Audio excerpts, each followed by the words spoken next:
Dua të ndaj përmes jush me qytetarët shqiptar 2 ditë jashtëzakonisht të suksesshme bashkëpunimi me Institutin Republikan Amerikan, përfaqësuesit e cilit janë këtu për të ndihmuar Partinë Demokratike në një hap shumë të rëndësishëm, jo vetëm për ne, por për Shqipërinë. Kam vendosur të sjell standardet e demokracisë perëndimore në Partinë Demokratike dhe për këtë kam mbështetjen e gjithë botës. Kam mbështetjen e Institutit Republikan Amerikan, kam mbështetjen e Partisë Konservatore Britanike, partisë tonë si motor në Britaninë e Madhe, dhe natyrisht të fondacionit Konrad Adenauer të Kristian-Demokratëve të Angela Merkel. Kjo do të thotë që me modelin që ne do të ofrojmë, deputetët e ardhshëm të Partisë Demokratike, kandidatët e ardhshëm për deputet të Partisë Demokratike, do të zgjidhen me parimin një antar, një vot nga antarësia e plot e Partisë Demokratike. Ky pra është një hap që ne do të hedhim, sepse qëllimi nuk është thjesht largimi i Ramës, por shembja e sistemit që ai ka ngritur. Një sistem që e ka larguar parlamentin dhe qeverinë nga njerëzit e thjesht, nga qytetarët, në kuptimin që nuk përfaqëson më njerëzit dhe nuk mbron më interesat e njerëzve, dhe ka kthyer parlamentin dhe qeverinë në një vegël në duar të krimit organizuar dhe të një grushti oligarkësh grabitqar. Ky është modeli që unë ofroj. Ky është modeli që Partia Demokratike sot e ka në statutin e saj dhe me ndihmën e partnerëve tanë, shumë shpejt do të nisim hapat për të organizuar primaret brenda Partisë Demokratike me qëllim evidentimin e zonjave, zonjushave, burrave, grave dhe djemve më të zotë që do t'i përfaqësojnë në garën e ardhshme për një parlament të lirë nga krimi, për një parlament që do të takojë qytetarëve shqiptarë. Zoti Basha, kur do flisni me zotin Rama? Ju quajti dje nga porta a porta miku im. As komentet e njeriut shkaktarit të kësaj krize të shumë fisht nuk kam ndërmend të bëj pjesë të këtij komunikimi sot. Populli ka folur dhe dje, do të flas në çdo protestë, do të flas dhe me 16 mars. Edi Rama bën mirë ta dëgjojë zërin e popullit dhe t'i hap rrugë zgjidhjes politike, të zgjidh duar drejtësisë dhe të lejoj hetimin deri në fund të dosjes 339 dhe dosjes 184. Natyrisht unë e di që ai nuk është në gjendje ta bëjë këtë, sepse është pjesë e kësaj dosje, por prandaj zgjidhja, kur gjitha pushtetet janë të kapura, mbetet në dorë të popullit dhe populli ashtu siç e ka marrë në dorë, do të vazhdoj ta ketë në dorë fatin e tij derisa të kemi çlirimin e Shqipërisë nga krimi, një parlament dhe një qeveri të zgjedhur nga populli dhe jo nga kriminalët. A mund zgjedh kjo krizë zoti Basha pa një dialog midis jush dhe zotit Rama? Patjetër që po.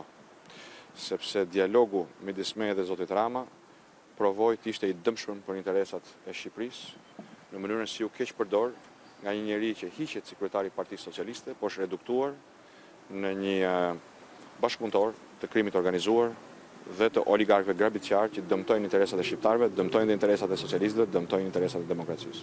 A ju kërkoi zëvendës ambasadorja amerikane të bëni hapa pas zoti Basha dhe të ulini në tryezë me Ramën? Edhe një herë po ju përsëris se nuk komentoj asnjëherë as deklaratat, as bisedat që kam me partnerët tanë, përfshi këtu dhe partnerin strategjik të Shqipërisë dhe Partisë Demokratike, Shtetet Bashkuara të Amerikës. Nëse do të më pyesni për qëndrimin e Partisë Demokratike, duhet t'ja them qartë, nuk ka asnjë hap pas.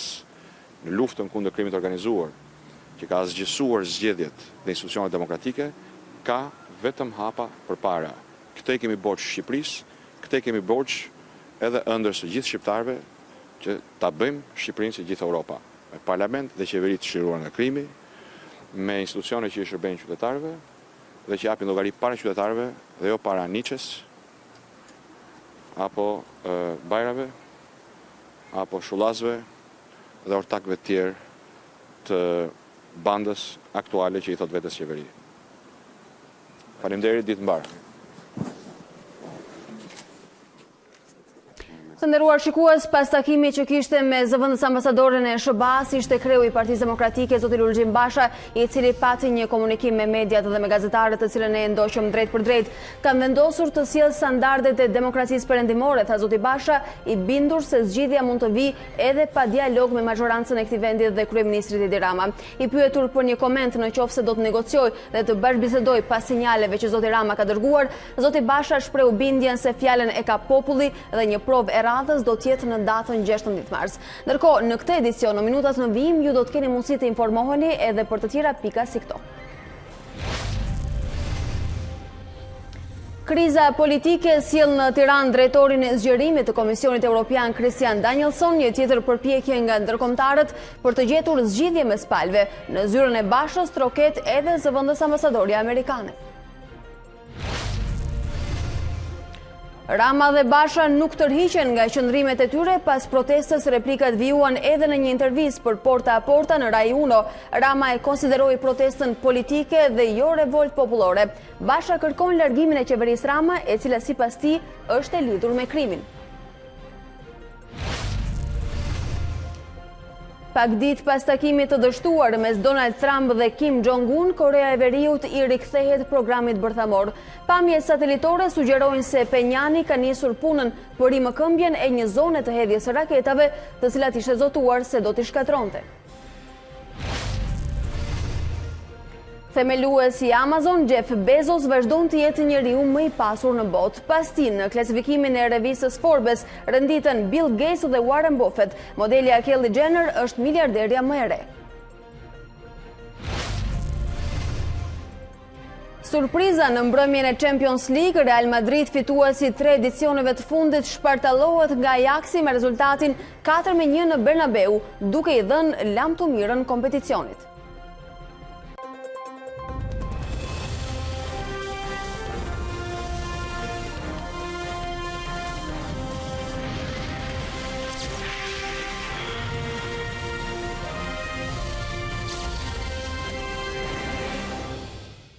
Të nderuar shikues, me aktualitetin politik të orëve të fundit dhe replikat mes palëve, do ta nisim edhe këtë hapësirë informative Ditari në orës 13.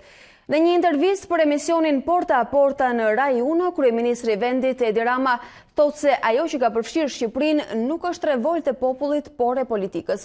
Ndërkaq kreu i opozitës Lulzim Basha përsërit akuzat se qeveria ka bler votat me paratë e drogës. Non è una rivolta. Dua t'ju them se ajo që shihni nuk është një revolt e popullit, nuk është populli ai në shesh, është një revolt në pallatin e politikës. Establishmenti që u mund me një diferencë prej 1 milion votash 5 vite më parë, nuk e pranon dot disfatën. Kryeministri Edi Rama i justifikoi me këto fjalë pamjet e protestave disa javore opozitare, të shfaqura në nisje të intervistës së tij për emisionin Porta a Porta në Rai 1. Rama foli gjithashtu për situatën e shumë diskutuar të prodhimit të kanabisit në vend, duke u përgjigjur pretendimeve se Shqipëria është shndërruar në Kolumbinë e Europës. Në 2013, kur morën pushtetin, Shqipëria kishte 400.000 hektar të mbilla me kanabis. Vitin e kaluar, sipërfaqja u reduktua në 0.8 hektar, sipas të dhënave zyrtare të Guardia di Finanza. Gjatë emisionit u shfaq gjithashtu një intervistë me kreun e opozitës Lulzim Basha, i cili ripërsëriti akuzat e tij për blerje të votave me paratë e drogës. Shqipëria ka 2 probleme të mëdha. Një është ai i demokracisë dhe tjetri ai i kriminalitetit. 5 vitet e fundit Shqipëria u bë prodhuesi dhe eksportuesi numër 1 i marijuanës. Me paratë e marijuanës u kalua në trafikun e kokainës dhe heroinës. Me qindra milionet e përfituara nga trafiku i drograve të forta janë blerë zgjedhjet, policia, drejtësia, media dhe një pjesë e madhe e ekonomisë private e publike. Për 4 vjet, thot ai, Shqipëria ka pasur ministër të brendshëm Sajmir Tahirin, i akuzuar për trafik ndërkombëtar droge. Basha kujton gjithashtu se edhe vëllai i pasuesit të Tahirit, Fatmir Xhafaj, është dënuar në Itali si pjesëtar i një organizate trafikantësh. Mes të ftuarve në studio ishte edhe drejtori sportiv i ekipit të Lazios Ditari, i cili pohoi se gjithçka po ndodh në tokën e shqiponjave, po e dëmton rënd imazhin e Shqipërisë. Che sono venuti in Italia. Kulmi i krizës politike në Shqipëri nuk po gjen zgjidhje brenda vetës. Edhe pas delegacionit me 8 eurodeputet, asnjë snjal për tërheqje nga qëndrimet e asnjërs prej palëve. Ndërkohë që një tjetër i ngarkuar me punë në Komisionin Evropian do të mbërrijë sonte në Tiranë për të nisur agjendën zyrtare të takimit nesër paradite. Drejtori i përgjithshëm për fshinjësinë dhe negociatat e zgjerimit pranë Komisionit Evropian do të jetë në Tiranë, Christian Danielsson.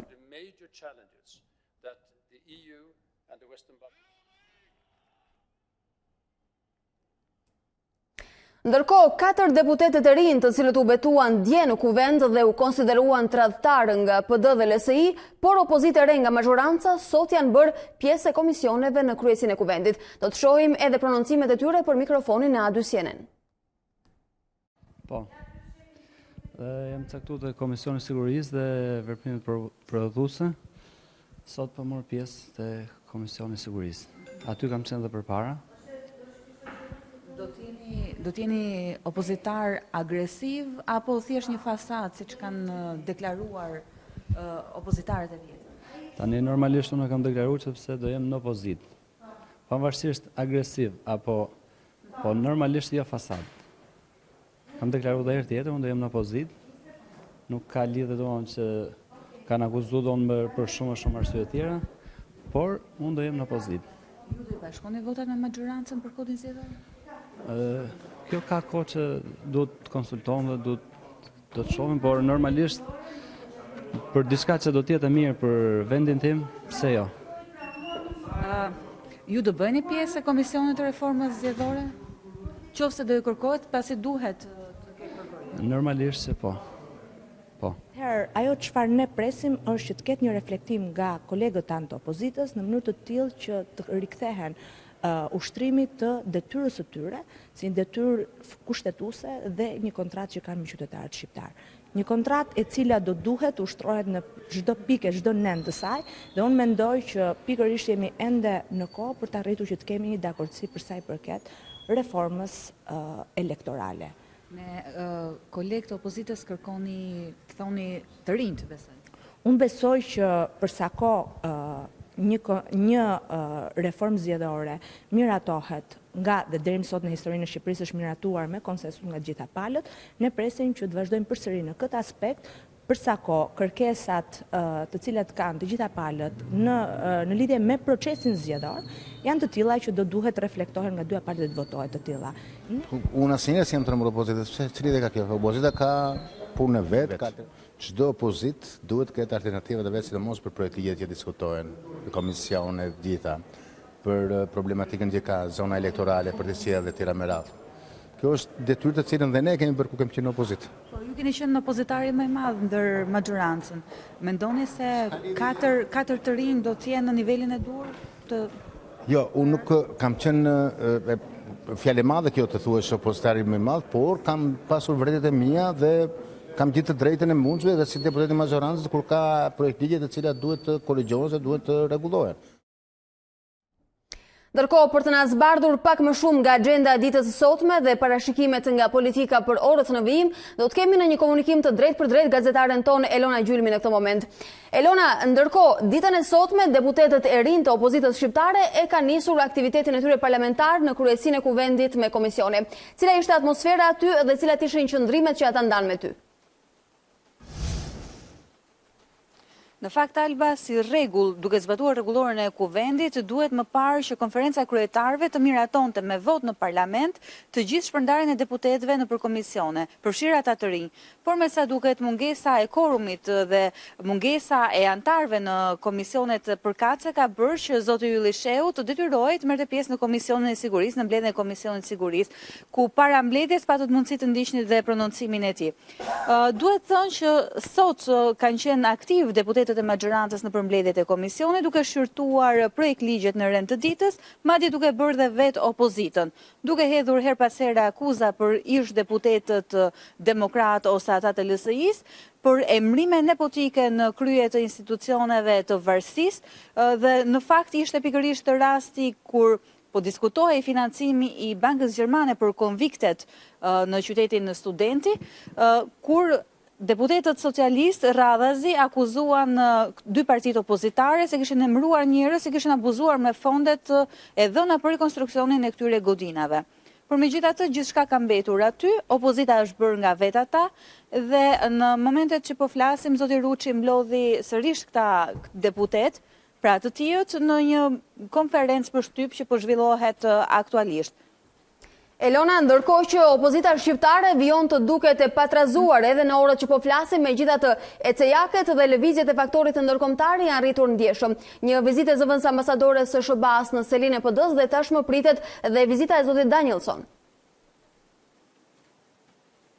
Është e vërtet, duhet thënë se gjatë ditës së sotme ambasadori i OSBE-s gjithashtu ka qenë aktiv duke takuar kryetarin e Komisionit të Reformës Zgjedhore, duke takuar gjithashtu zëvendës ministrin e jashtëm për të nxitur atë që kryeministri e njoftoi në seancën e djeshme parlamentare pra miratimin e kodit elektoral që do të bëhet me votat e të rinjve.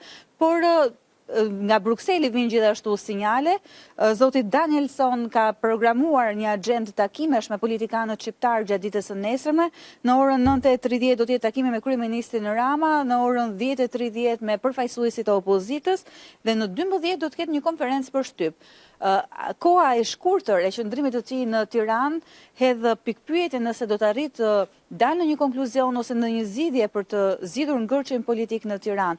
Por sidoqoftë, kjo është lëvizja e parë e Brukselit pas atyre të eurodeputetëve, lëvizjes së eurodeputetëve ku në fund të vizitës bën të qartë se nuk ishin ndërmend të negocionin, por me sa duket, ajo që po ndodh në Shqipëri ka alarmuar më tutje zyrtarët në Bruksel. Elona, ne të falenderojmë për këtë përmbledhje informative që ndave në këtë komunikim me ne, le të presim për rezultatet në orët e ardhshme.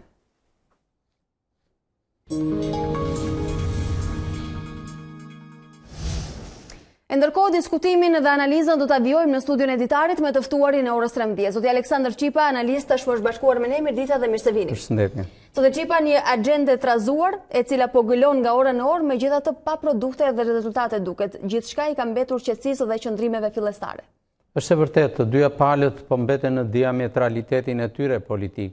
Mirë po, ne dim që politika në raste të tilla kur kulmon një krizë të mos komunikimit dhe sidomos atë të polemikës verbale, luan në underground, lëviz me komunikime tjera. Unë jam i sigur që përfaqësues ndoshta edhe të diplomacisë, por edhe aleatë të cilët janë të interesuar për një stabilitet politik të Shqipërisë, janë të interesuar për të vendosur dhe për të mos rënuar të gjitha urrat e komunikimit midis protagonistëve të konfliktit. Ky është një konflikt i pastër politik, fatmirësisht mbetet deri në çastin që po flasim një konflikt në planin verbal dhe në atë të ndarjes midis dy palëve. Pas aktit të largimit të lënies mandateve nga opozita, jemi në pragun e hyrjes së një krize e cila nuk është më vetëm politike, por shndrohet dhe krizë institucionale, dhe krizat institucionale në Shqipëri kanë kosto të shumëfishta. Po më flisni për një lëvizje underground, megjithatë opozita shqiptare në të gjitha zotimet dhe prononcimet publike duket krejtësisht indiferente, ndërkohë që zoti Rama nuk ka hezituar të zgjasë sërish dorën e bashkëpunimit. Kjo do të thotë që është një shenjë. Normalisht i takon kryetësuesit të shumicës qeverisë që të jetë i pari që të jap sinjalet e komunikimit dhe të bëj ftesat për një diskutim politik midis palëve, sepse fatkeqësisht akti i opozitës tashmë vetëm dritaren e komunikimit politik ka lënë hapur. Megjithatë, si rrallë herë duket sikur mungon totalisht klima e një marrëveshje të mundshme. Po shterët, sepse edhe fazat, siç jemi mësuar ne, konfliktet politike në Shqipëri kanë fazat të cilat nuk e mbajnë kur sensin e humbjes së kohës apo të zgjatjes së kohës. Po thoni se do presim limitet? Besoj po, dhe pashmangshmërisht kjo do të ndodhë. Jam i sigur që në javët e ardhshme do të ketë lëvizje të cilat do të krijojnë hapësira nga ana e shumicës për të komunikuar me opozitën. Edhe procesi, le të themi, vendeve që po zihen në listat e shpallura brenda parlamentit është një proces që nuk e përjashton këtë kumd politik, që do të thotë ata persona që futen pavarësisht se nuk e kanë më tagrin dhe përfaqësimin politik të partive të opozitës, ata në një moment caktuar do të përdoren ndoshta vetëm në një akt të vendimarrjes, i cili nuk e nxjerr klasën politike nga shinat e institucionalizmit. Megjithatë, mazhoranca po i njeh si opozitën e re të vendit, sado të pak që t'jenë ata në numër dhe ata të tjerë të cilët pritet të shtohen në orët në vijim. Ndërkohë, për çfarë kompromisi mund të flasim që mund t'i parafrojë qëndrimet e palëve, ndërkohë që kemi një opozitë pothuajse të tërë në rrugë? Është sfida e zgjedhjeve të parakohshme, mendoj unë, e cila në një lloj pikpamje nuk i largon palët, por i bashkon palët. Shumica në qeverisje, pavarësisht nga deklaratat patetike dhe të prera që e refuzon lënien për gjysmë të mandatit që ka marrë prej sovranit, në një lloj konteksti dhe në një lloj leximi, ajo duhet ta shohë dhe ka shqyrtesë për një veprim politik që ndoshta e zot befasishëm opozitën tonë. Ashtu si kundër opozita, aktin e lënies së mandateve e përdori si një befasi për kryer aktin e fundëm të lojës politike dhe që e gjeti të papërgatitur shumicën tonë qeverisëse. Mazhoranca tashmë ka shtrirë dorën e bashkëpunimit, por kush do ta ketë kursin e tolerancës për produktin final? Dihet që në raste të tilla askush nuk del i fituar plotësisht dhe askush nuk bëhet humbës plotësisht. Ashtu si tha zoti Rama. Kjo është për marrëveshjen e 2017-s e humbur Partia Socialiste, të humbur dhe demokratët. Kjo është gjua e makiavelizmit politik që edhe ne duhet ta marrim në konsiderat sepse ka të vlerën aksiomatike të përhershmërisë së saj. Por unë duhet besoj që në rastin konkret shumica në qeverisje është në aktin e lojës e gjuajtjes së topit politik. Dhe kjo si do ta pres topin opozita në rrugë? Kjo është një çështje që mbetet për tu parë. Palët duket sikur ndahen për të gjitha dhe natyrisht për një apo dy duhet të bashkohen për ta gjetur zgjidhjen dhe për ta tejkaluar. Ju besoni se do të bashkohen për zgjedhjet? Çfarë ndodh? A ka zgjedhjen e 30 qershor në këndvështrimin tuaj, zoti Çipa? Historia jonë politike ka dëshmuar që nuk bashkohen palët, por ulen për marrëveshje dhe marrëveshja nuk përjashtohet në asnjë rast në politikën tonë. Marrëveshja ato do të dëmtoj kësaj radhe të dyja palët, të dyja kampet politike, sepse gjatë të dëmtuar kanë dalë nga marrëveshjet paraprake që ne i njohim dhe i diskutojmë kaq shpesh. Unë mendoj që mund t'i dëmtojë të dyja palët, por më të dëmtuar nga kjo krizë që po krijohet, do të dalë leadershipi politik si i majtës tradicionale dhe i së djallës tradicionale. Sepse jemi në një mospërputhshmëri midis maturitetit që ka Shqipëria si shoqëri, si një vend me detyrime integruese dhe stabiliteti në rajon, dhe ambicjes që kanë shqiptarët për të mos qenë më ekstra komunitar, por për të qenë komunitar. E ndërkohë, çfarë ndodh me opozitarët e rinj në parlament? Roli i tyre do të jetë minor, i papërfillshëm dhe natyrisht do të ngelet vetëm si një kazus në historinë politike të Shqipërisë së postkomunizmit, është një element i fundëm i tranzicionit postkomunist në Shqipëri. Dje zoti Basha ju tha se do t'ju nëpërkëmbin përjetësisht. Është një gjë që nuk duhet të shpenzojmë shumë koment dhe aq më tepër analizë, sepse janë një kazus i përkohshëm, i dalë spontanisht dhe aksidentalisht në skenën politike të vendit. Nuk kanë tagër të përfaqësimit. Cila po përdoret. Pikërisht, si i tillë vlefshmëria është vetëm një hershë. Nga ana tjetër, çfarë do të ndodhë me reformat? Kjo është një çështje që nuk e ndal dot me leadershipi politik, as qeverisja e tanishme, as qeverisja që vjen. Reformat që lidhen me rikthimin e Republikës Juridike në Shqipëri janë një interes politik i Evropës së Bashkuar dhe këtë nuk e them as me utopi, por e them janë një interes i stadit në cilën ndodhen shqiptarët. Shqiptarët në përgjithësi si qytetar janë më inteligjentë se sa mendon klasa politike dhe qeverisësit e çdo kohe. Klasa politike e cila vijon të neglizhojë opinionin e tyre. Megjithatë, shumë e rëndësishme përgjigjja që presim ne në qershor. Palët kanë qëndrime të kundërta. Sigurisht mazhoranca pretendon se është e gatshme të marrë një përgjigje dhe sinjal pozitiv, ndërkohë që opozita e sheh absurde dhe të pabesueshme. Ju çfarë mendoni? Nëse palët politike nuk do t'ia dalin ta shembin kalendarin kushtetues të vendit, Shqipëria pashmangshmërisht do ta marrë ftesën në qershor. Në të kundërt, natyrisht do të mbetemi në një shtyrje tjetër, e cila është humbje për ne dhe është vuajtje për shqiptarët, të cilët sot nuk janë më qytetarë vetëm të Republikës së Shqipërisë, por janë qytetarë në një dimension shumë të theksuar edhe të emigracionit, edhe të përfshirjes në jetën e kontinentit tonë. Zoti Çipa, unë ju falenderoj që ishit sot në studio. Ishte kënaqësi.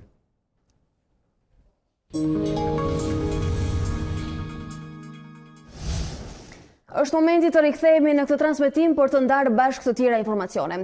Komandanti i forcave amerikane në Europë paralajmëron për situatë shumë të brishtë të sigurisë në Ballkan. Duke dëshmuar para Senatit, ai thotë se Rusia mbetet kërcënim kryesor për rajonin. Sipas tij, Moska pengon edhe njohjen e pavarësisë së Kosovës. In your service over many years, Situata e sigurisë në Ballkan është shumë e brisht, kështu është shprehur komandanti i forcave amerikane në Europë, Curtis Scaparotti, gjatë një dëshmie para Komitetit për Forcat Armatosura të Senatit. Ai paralajmëron se vendet e Ballkanit janë në shënjestër të ndikimit malign të Rusisë. Negociatat ndërmjet Kosovës dhe Serbisë për normalizimin e raporteve dhe arritjen e një zgjidhje afatgjatë që është e zbatueshme për të dyja vendet janë aktualisht në pritje. Rusia ushqen paqëndrueshmërinë rajonale në përpjekje për të parandaluar vendet e Ballkanit në përparimin e tyre drejt integrimit euroatlantik.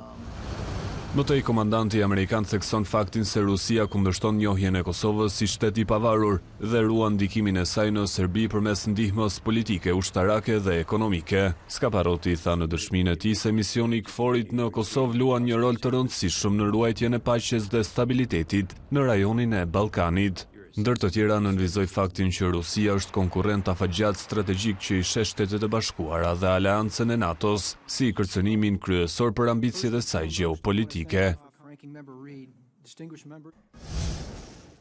Qytetet e Shqipërisë do të boshatisen në 12 vitet e ardhshme me përjashtim të Tiranës, popullsia e të cilës do të rritet me rreth 6.6% të asaj që është aktualisht.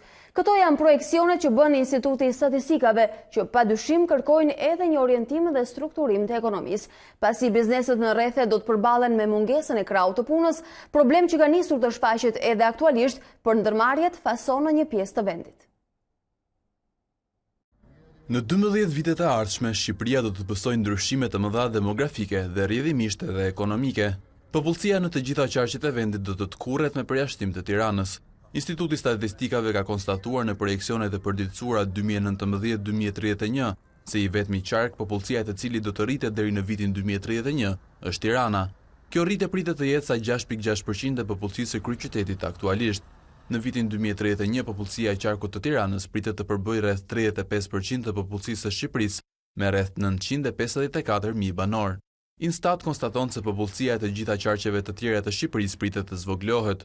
Popullsia e qarqeve të Kukësit dhe Dibrës do të tkurret deri në vitin 2031 me mbi 20% të popullsisë që kanë aktualisht, ndërkohë që popullsia në qarqet e Beratit, Elbasanit, Fierit dhe Gjirokastrës pritet të zvoglohet me nga 10 deri në 14% të popullsisë respektive. Qarku me numrin më të vogël të popullsisë do të vazhdojë të jetë Gjirokastra me rreth 52.000 banor në vitin 2031, i ndjekur nga Kukësi dhe Dibra respektivisht me rreth 60.000 dhe 94.000 banor. Një ndryshim i tillë padyshim do të shoqërohet me nevojën për strukturim të ekonomisë, kjo pasi edhe bizneset do të detyrohen të përqendrohen në Tiranë, aty ku është edhe fuqia punëtore. Mungesa e krahut të punës ka filluar të ndihet aktualisht tek bizneset, kryesisht ai fason në disa qytete, ku ka edhe emigrim të lartë, kryesisht tek të rinjt.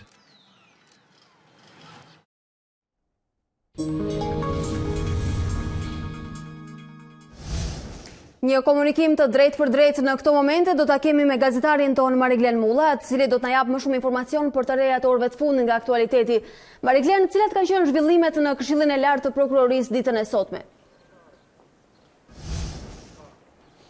Atëherë dy kanë qenë zhvillimet më të rëndësishme në Këshillin e Lartë të Prokurorisë ditën e sotme.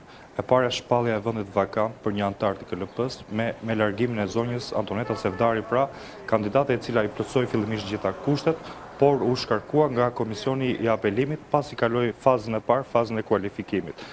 Sipas Komisionit të Apelimit, ajo kishte një problem me pasurinë e bashkëshortit të saj dhe kësaj, pra Këshilli i Lartë i Prokurorisë ka mbetur me një antar më pak dhe në këtë mënyrë për rrjedhoi kryeprokurori Arta Marku ka ftuar gjithë prokurorët e karrierës, cilët kanë dëshirë që të aplikojnë për të plotësuar për këtë vend vakant.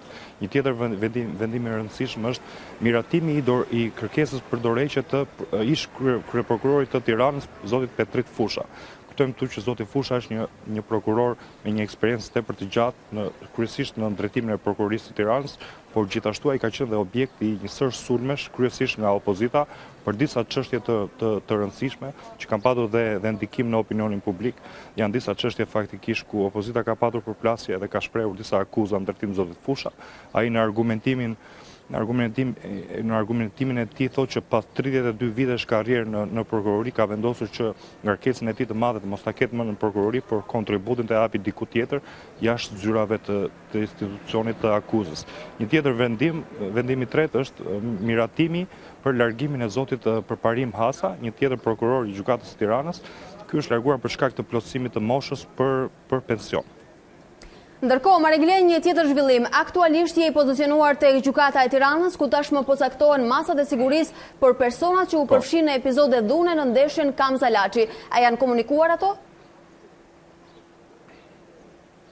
Jo, Alba, ende jemi prej 2 orësh në pritje këtu në dhomën penale të gjykatës së Tiranës, në pritje të një vendimi nga gjykata sipërkatës për drejtuesin, për zinxhirin drejtues të ekipit të Kamzës, presidentin Naim Qari, drejtorin e klubit sportiv Andi Madraxhiu dhe 2 personave tjerë. Ende vendimi nuk është dhënë. Kujtojmë që prokurori ka kërkuar masën e sigurisë nga 30 ditë burg deri në 45 ditë, pasi ajo ka formuluar 2 akuza, kundërshtim me dhunë të punonjësve, pra dhe gjithashtu prishet të qetësisë publike. Kujtojmë gjithashtu që një shkëmbim i ashpër replikash ishte para pak orësh mes Federatës dhe policisë, ku të dy akuzonin njëra tjetrën për mos garantimin e sigurisë në këtë ndeshje, ndërkohë që jemi ende në pritje të një vendimi për këta 4 persona. Mariglen, faleminderit për të gjitha të rejat dhe detajet që sollen në këtë orë. Ndërkohë, vetëm 3 muaj pas prezantimit në rolin e drejtorit ekzekutiv të Kamzës, Fabio Cordela largohet nga klubi. Ndërheqja u konfirmua nëpërmjet një deklarate në faqen e tij në Facebook, ku italiani e argumenton vendimin me dhunën ndaj arbitrit Hamiti.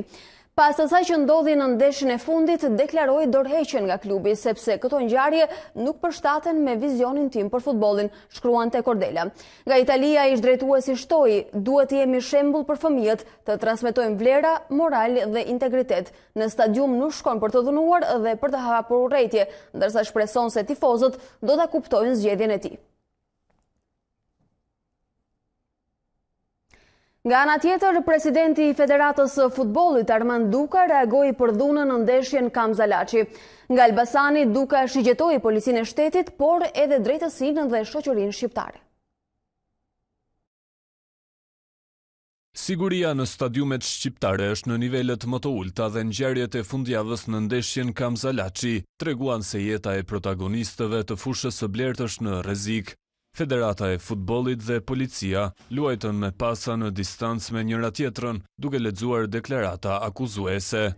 Ndërkohë, jashtë komenteve nuk mbeti as presidenti i Federatës Armand Duka, që nga Elbasani i drejtoi gishtin te policia gjyqësori, por edhe te shoqëria. Në fillim të këtij kampionati, çuditërisht u mor një vendim që policia nuk duhet të jetë prezent në stadiume.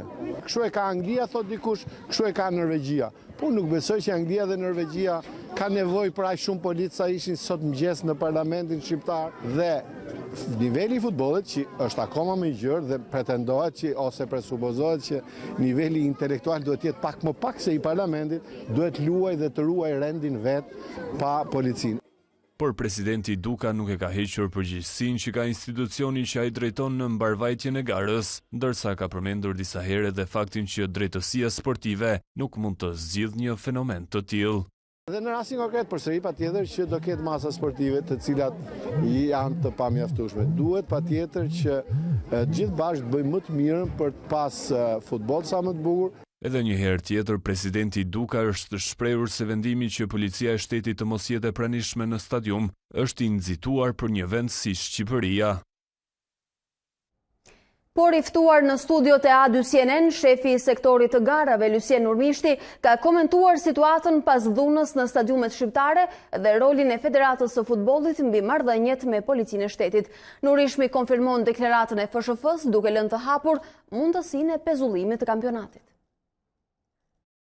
Vetë policia e shtetit nuk është prirur asnjëherë qartë, ose drejt për drejt që neve duhem të paguhemi ekstra nga nga vetë klubet ose nga federata për këto punojës të cilët punojnë me orë zjatura. Do të ishte federata e gatshme që t'i paguante ndoshta forcat e policisë apo detyronte klubet t'i paguante? Duhet kemi një ligj se nuk e di se si mund ta quaj, pasi neve jemi shoqat jo fitim prurser dhe nuk e di a lejohet që neve të paguajmë punojësit e shtetit. Pra. Është diskutuar që federata po mendonte realisht pezullimin dhe ndërprerjen e kampionatit. Ma konfirmon do të pjesë dhe jo vetëm federata, po a qëndron ende si ide pra që kampionati shqiptar rrezikon të pezullohet? E para është shoqata e arbitrave, të cilët ato janë vetë, ato janë arbitra vetë, të cilët janë pasigurt për jetën, pra ato thonë rreth ne nuk na garantohet jeta si mund të shkojmë nëpër stadiume që të zhvillojmë ndeshje. Ne janë shumë të kuptueshëm, kështu që realisht është në diskutim zhvillimi i kampionatit, pra ne do të shikojmë edhe këtë javë dhe pastaj nuk e di, mund të ketë edhe ndonjë vendim drastik. Por në Federatën Shqiptare të Futbollit, pas pak momentesh pritet të nisë edhe Komisioni Disiplinës. Është kolegu ynë, Erald Kodeli, i cili do të na njohë me më shumë detaje në këtë moment, në këtë komunikim të drejtë për drejtë. Erald, çfarë ndodh me kampionatin në rast të përjashtimit të Kamzës?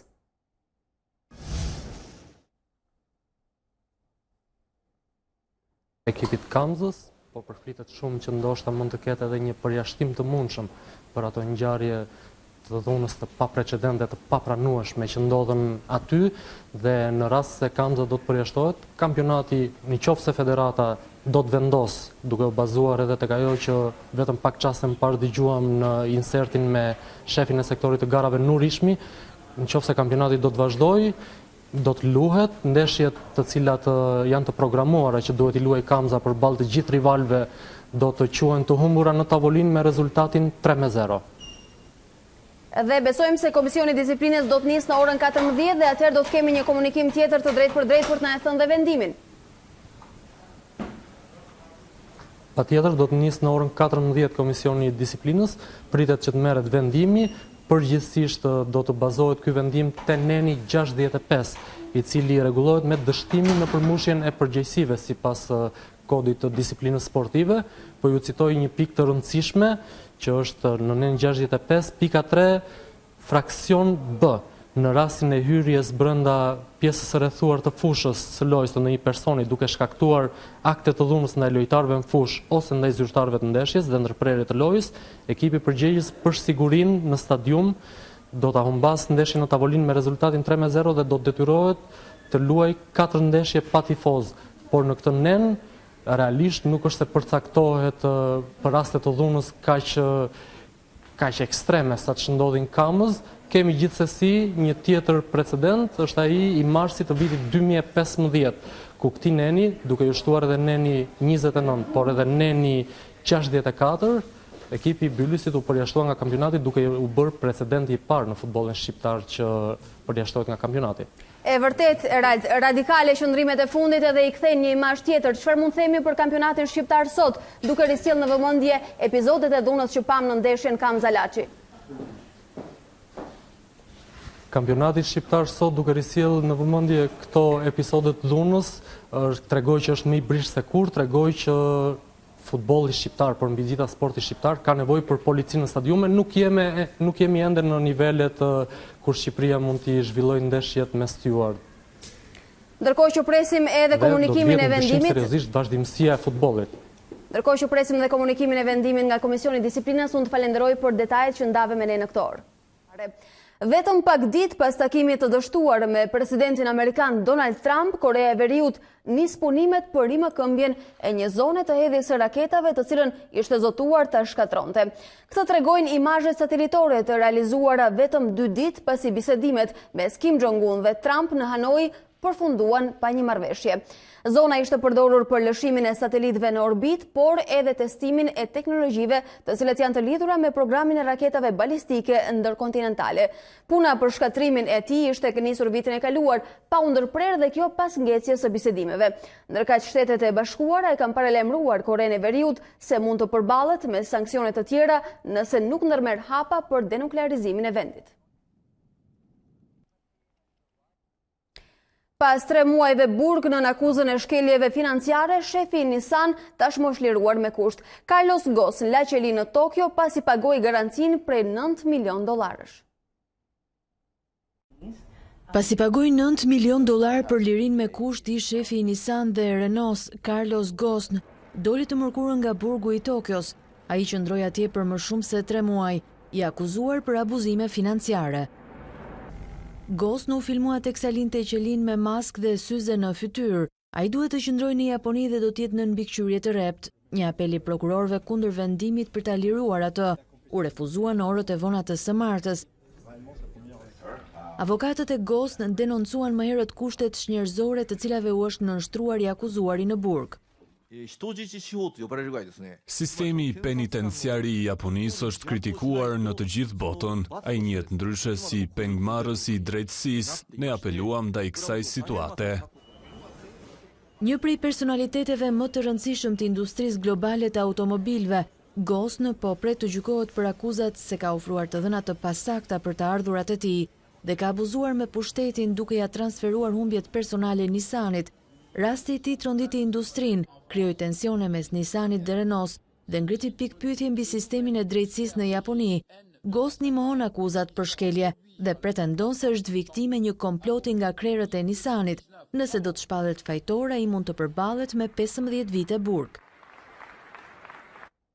Themeluesi i Amazon, Jeff Bezos, vazhdon të jetë njeriu më i pasur në botë.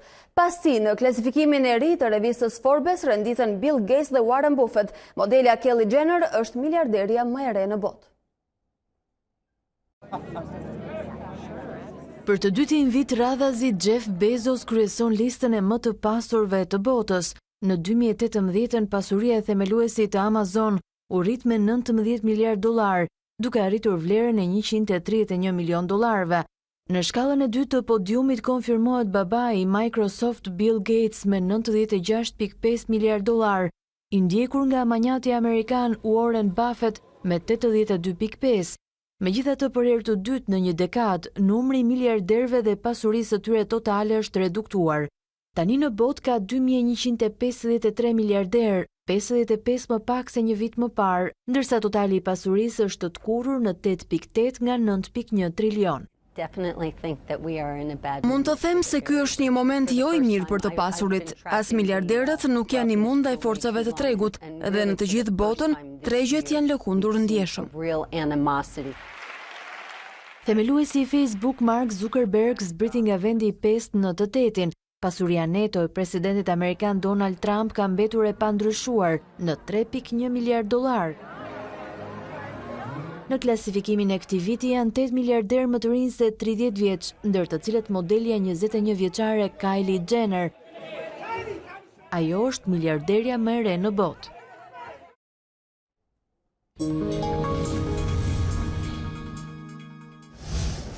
Është momenti të shohim zhvillimet nga sporti ndërkombëtar.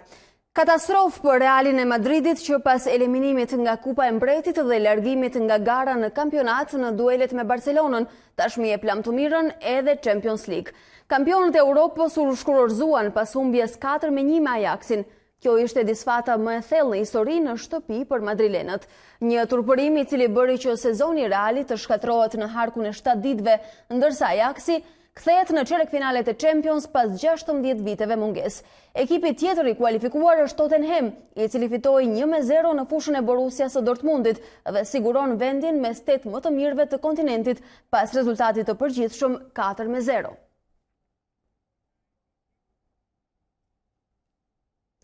Në një harë kohor vetëm prej 7 ditësh, Reali Madridit ka hedhur poshtë të gjitha objektivat e sezonit, duke regjistruar madje disa nga bilancet më negative në historinë e këtij klubi. Trajneri Solari është pranë shkarkimit, ndërkohë që në Spanjë pritet rikthimi i bujshëm i Special One, Jose Mourinhos.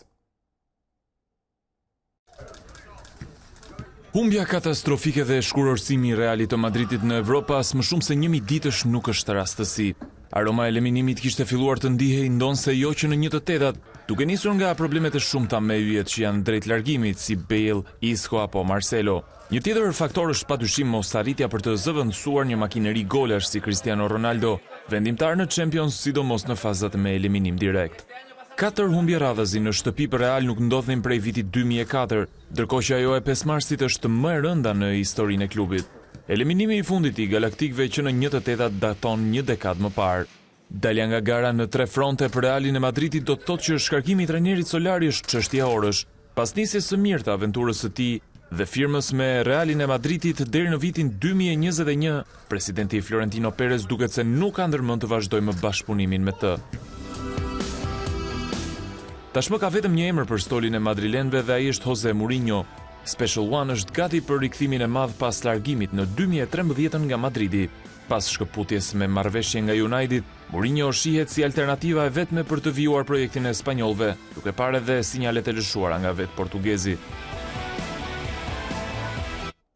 Ndeshjet e Champions League vazhdojnë ditën e sotme me 2 sfida të tjera. Roma udhëton drejt Portos për të ruajtur avantazhin 2-1 të ndeshjes së parë, ndërsa Manchester United luan në Parc des Princes përballë Paris Saint-Germain, ku kërkojnë një mrekulli. Anglezët duhet të përmbysin disavantazhin 2-0 të takimit të parë, por duhet të përballen edhe me emergjencën e mungesave. 10 titullar, mes të cilëve Pogba, Mata, Lingard, Valencia e Sanchez mungojnë për shkak të dëmtimit.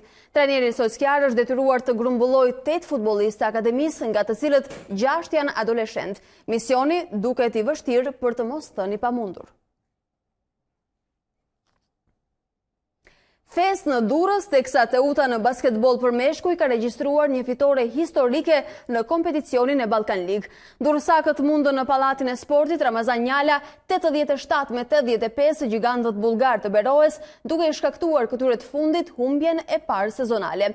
Shkëlqen basketbollisti shtatlart Hysam Golli me 25 pikë, së bashku me amerikanin Wilson me 1 pikë më pak, të cilët udhëhoqën skuadrën drejt fitores së jashtëzakonshme. Me këtë sukses, Teuta ngjitet në vendin e parë të klasifikimit në Balkan League me 20 pikë, atje ku numëron 8 fitore dhe 4 humbje, ndërkohë që turneu mbyll sezonin e rregullt. Të nderuar shikues, ne shohim edhe një herë zhvillimet kryesore të këtij ditari. Kriza politike sjell në Tiranë drejtorin e zgjerimit të Komisionit Evropian Christian Danielson, një tjetër përpjekje nga ndërkombëtarët për të gjetur zgjidhje mes palëve. Në zyrën e Bashës troket edhe zëvendës ambasadorja amerikane. Rama dhe Basha nuk tërhiqen nga qëndrimet e tyre pas protestës. Replikat vijuan edhe në një intervistë për Porta a Porta në Rai 1. Rama e konsideroi protestën politike dhe jo revolt popullore. Basha kërkon largimin e qeverisë Rama, e cila sipas tij është e lidhur me krimin. Pak ditë pas takimit të dështuar mes Donald Trump dhe Kim Jong-un, Korea e Veriut i rikthehet programit bërthamor. Pamjet satelitore sugjerojnë se Penjani ka nisur punën për rimëkëmbjen e zonjës së hedhjes së raketave, të cilën ishte zotuar se do ta shkatronte. Themeluesi Amazon, Jeff Bezos, vazhdon të jetë njeriu më i pasur në botë. Pas tij, në klasifikimin e revistës Forbes renditen Bill Gates dhe Warren Buffett. Modelja Kelly Jenner është miliarderja më e re në botë. Surpriza në mbrëmjen e Champions League, Reali Madridit fitues i 3 edicioneve të fundit shpartallohet nga Ajaxi me rezultatin 4-1 në Bernabeu, duke i dhënë lam të mirën kompeticionit. Zonja dhe zotëri, kjo ishte gjithçka e përgatitur për ditarin e orës 13 nga redaksia A2 CNN. Unë ju falenderoj për vëmendjen e treguar dhe ju ftoj të na ndiqni edhe në rrjetet tona sociale në Facebook dhe Instagram dhe faqen tonë të internetit a2cnn.com. Bashkë ndajemi këtu, ju vijoni qëndroni me ne.